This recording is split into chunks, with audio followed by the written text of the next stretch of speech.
so excited to be here in one of my favorite cities in the world to talk to you about what we call world positive investing. I'm one of the co-founders of a venture fund based in San Francisco, California, called Obvious Ventures. My co-founders are Evan Williams, the co-founder and CEO of Blogger and Twitter and now Medium, as well as Vishal Vasish, who spent 11 years building Patagonia, the outdoor lifestyle company, as the chief strategy officer.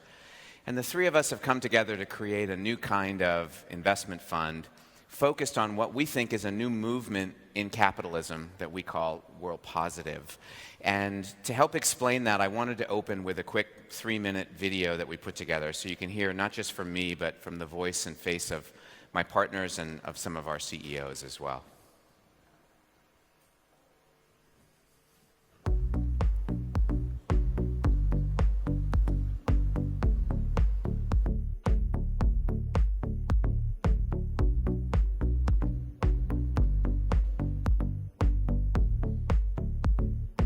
I'm James Joaquin. I'm the co-founder and partner here at Obvious Ventures. I've gone from the entrepreneur side to the venture capital side, and through that journey, I've increased my focus to only invest in companies that combine profit and purpose, where the product or the service the company's making is solving some big problem, where every dollar of revenue in that company was also delivering some environmental or social impact. I mean, the most important thing to me is creating a great experience that you actually look forward to taking this product every day. And then hopefully what we're doing is by achieving that, we can actually help improve your overall nutrition. I mean, our belief is to build a successful business that balances both profit and purpose. It's really about those daily decisions you make. You don't need audience or scrutiny to want to do the right thing. Like, that's just how you're wired. Happiness comes from being part of something bigger than yourself, and we're all craving that. And you want to have partners like Obvious who also want to create a world positive company. In the end, you'll find the bigger reward is ultimately the impact you had than the financial windfall you may be lucky enough to enjoy. The exciting thing to me is how do we help people create better things together than they can on their own? How do we move thinking forward on a global scale? We have big ambitions, but being proud of how we achieve those goals matters just as much as those goals themselves. And when I talked to James and Ev, I always had a sense that we had aligned values. I think one of the ones that sticks out most to me in terms of our philosophy is thinking long term. And a lot of big ideas take time. Finding a partner like Obvious who would think long term with us really resonated with us. It was very clear that they're doing the best they can to help their companies that they're supporting was what really motivated them, not just obviously the financial return. I think there's a little bit of a different lens when you say, here's what I want to do. I want to do really well while having a radically positive impact on the world. And as a venture capitalist, I mean, that's a dream come true to have that kind of opportunity and that mandate. We're enabling the rapid deployment of additional clean energy technologies. We make it easier to deploy more solar. We make it easier to deploy more wind assets on the grid. We're just accelerating what's already occurring, and the software technology is what allows us to accelerate it. The third theme for us is health and wellness. And in health and wellness, a model where they are choosing ingredients which are good for you, producing locally, and making it very easy for consumers to buy it. And I founded Urban Remedy in 2009. My mission was to be able to reach as many people as possible and really empower people to be vibrantly healthy. They were really willing to put in the time and the energy and make the brand the best that it could be. I had a meeting with Vishal and we definitely had a great connection, and he said he liked it and he had to go meditate on it. And right when he said that, I was like, oh, that's a perfect partner for us, because it was really about looking at more than just the monetary aspects of a business. So if you're an entrepreneur and you're really mission driven and you have a specific purpose you're building the company for and you take money, if you're not aligned at that level, that's a serious detriment. And if you choose to take money from someone who that's the reason they're also investing the money, and you're both optimizing for the best business performance and the most positive change, then you can create a true partnership. We all come from entrepreneurial backgrounds, and there's this sort of deferral mentality for some young entrepreneurs who say, starting a business is hard enough, a world positive one, that seems even harder. Maybe I'll wait. That deferral process usually lasts longer than you think. If you start now, your entire career will be based around this world positive effort. Let that guide you, and you will find the merger of profits and purpose together in your career.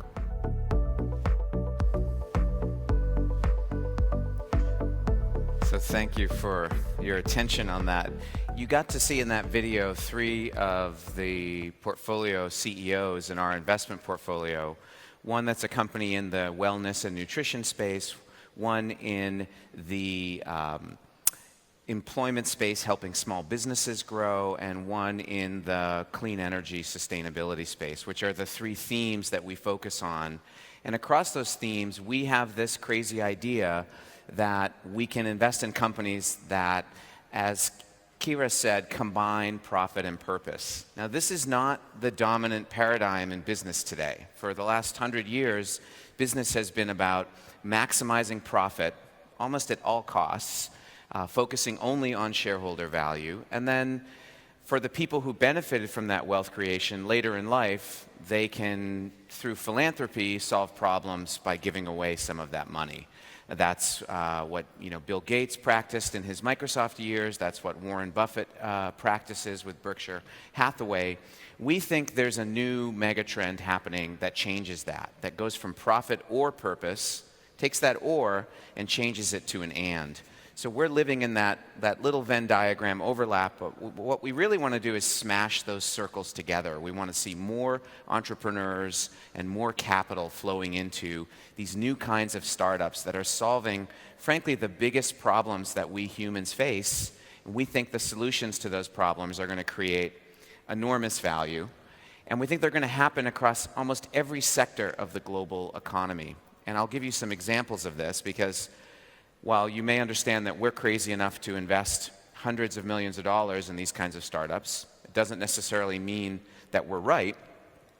So I want to show you some examples of huge sectors of the global economy that in the US have already been disrupted in proven ways. The first that I chose is the transportation sector. I'm sure you're familiar with this company, Tesla Motors.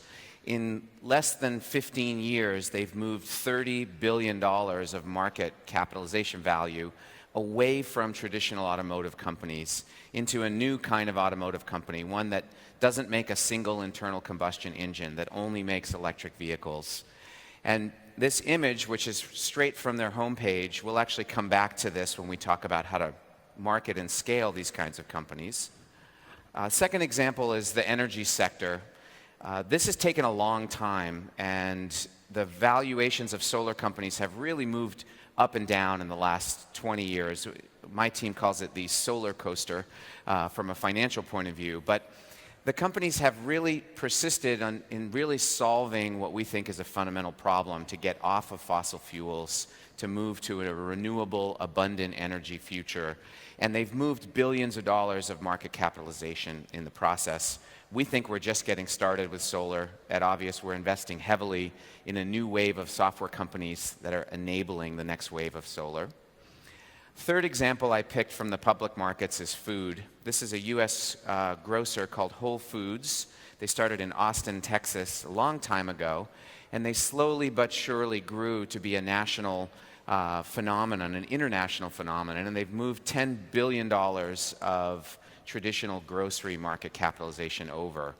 And it's amazing for me to see a grocer putting things like buy local on the side of their grocery store, when in the United States the average piece of food travels 6,000 miles to a consumer's refrigerator. Now, Europe is way ahead of us on this, but there's still so much to do around the organic and local food movement, and Whole Foods is really leading that charge in the States. So those are some public market examples. Let me also talk about some of the categories that we're looking at Obvious.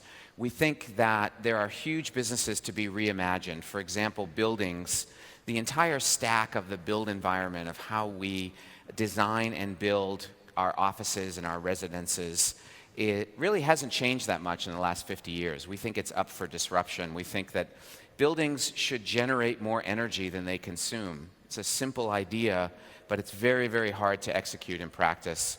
We're making a number of investments in that area.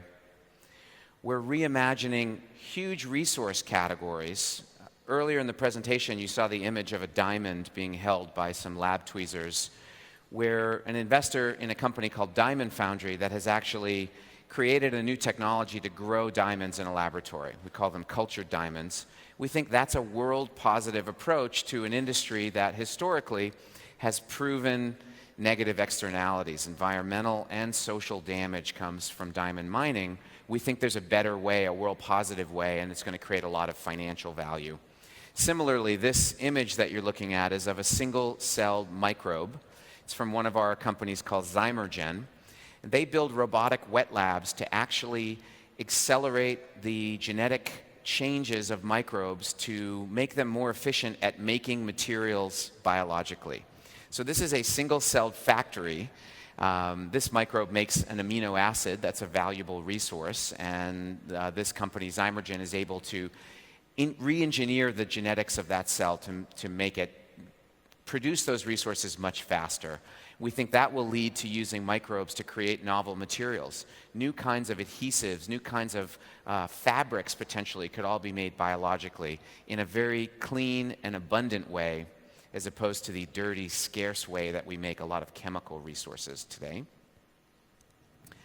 And then the third example of sectors that we're working on at Obvious is education. We think that the entire stack of education is up for disruption and for reimagination.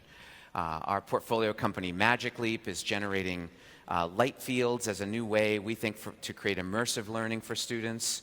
We've also invested in a company called Learners Guild that has created a new kind of coding school to help people learn computer science, but they do it in a way focused on diversity and equity and inclusion, where they actually pay the students a monthly stipend to enter the class. So a single mom that otherwise couldn't quit her job to go learn a new skill is able to enter this program.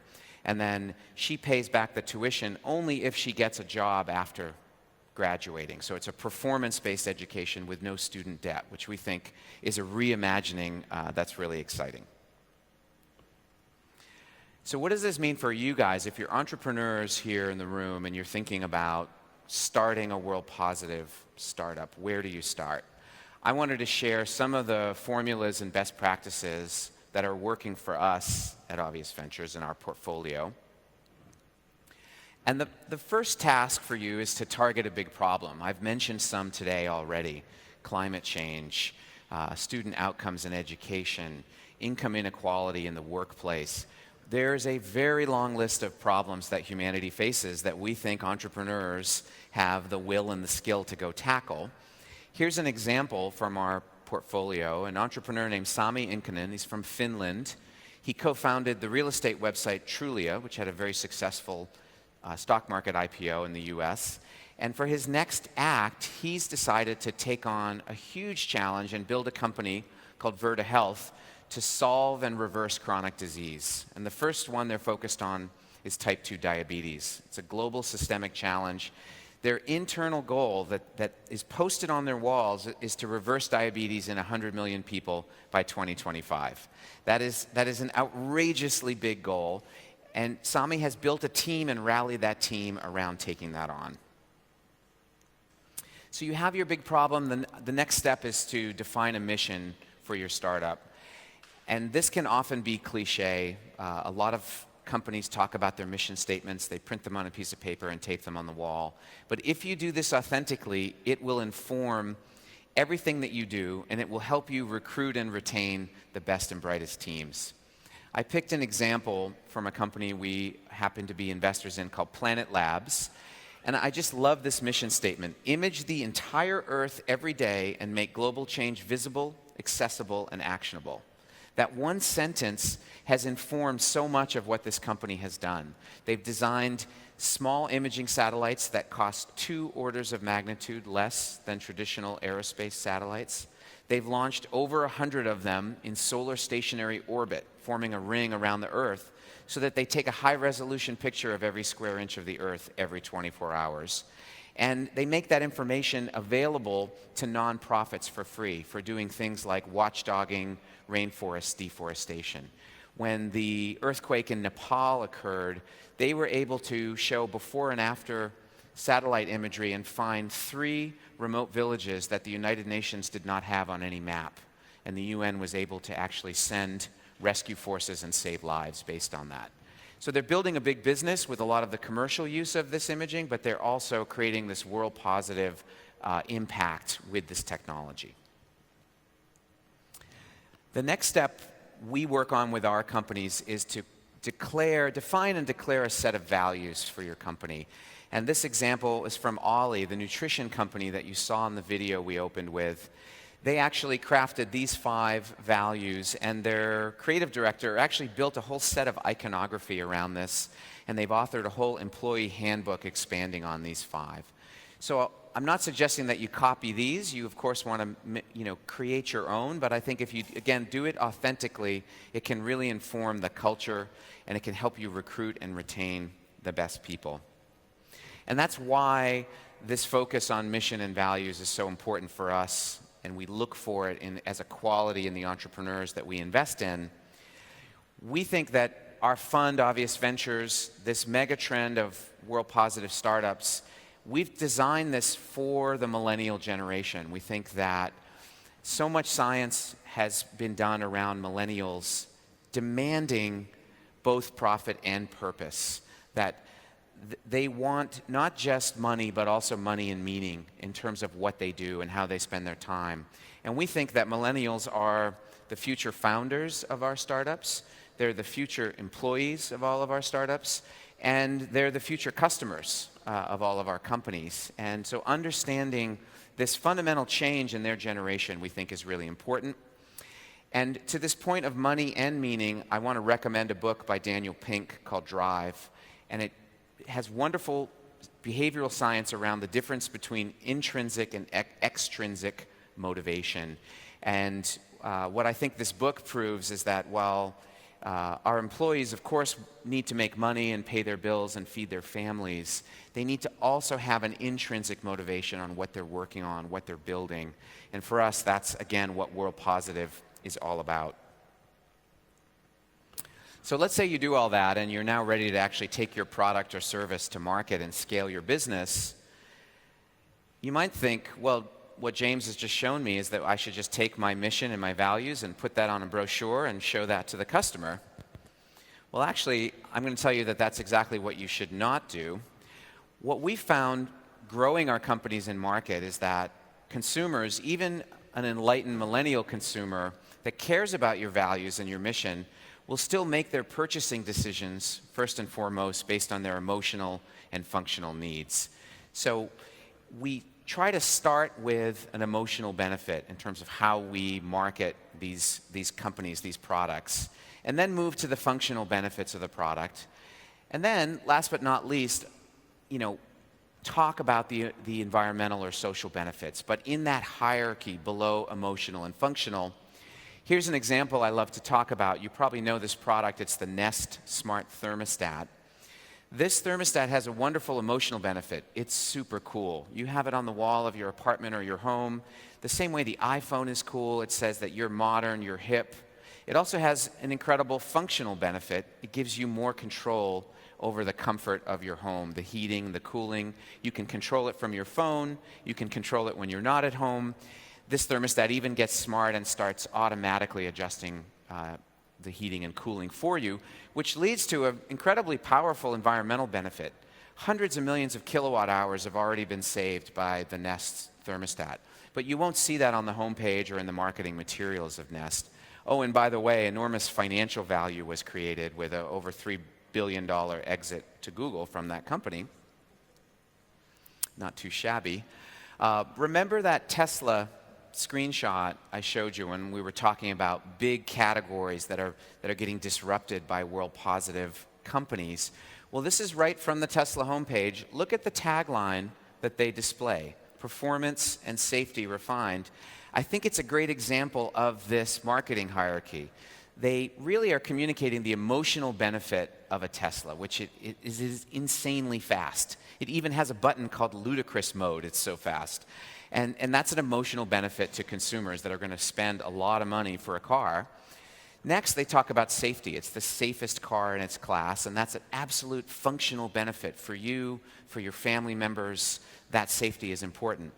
Of course, driving an all-electric vehicle has a wonderful environmental benefit, but you don't see that in their marketing message. They don't lead with that. And I think it's a great example, and it's something we try to practice in our companies, and hopefully it's a useful toolkit for you guys as you think about building world-positive startups, if you're an entrepreneur in the room. So, to summarize all of this, I love this image that came from a magazine spread. Do good and make money. My message is simply that you can do both. You don't have to have an or, it can be an and. And when you combine these two, you do good and make money, they actually accelerate each other. And the more profits you make, the greater the impact you'll have.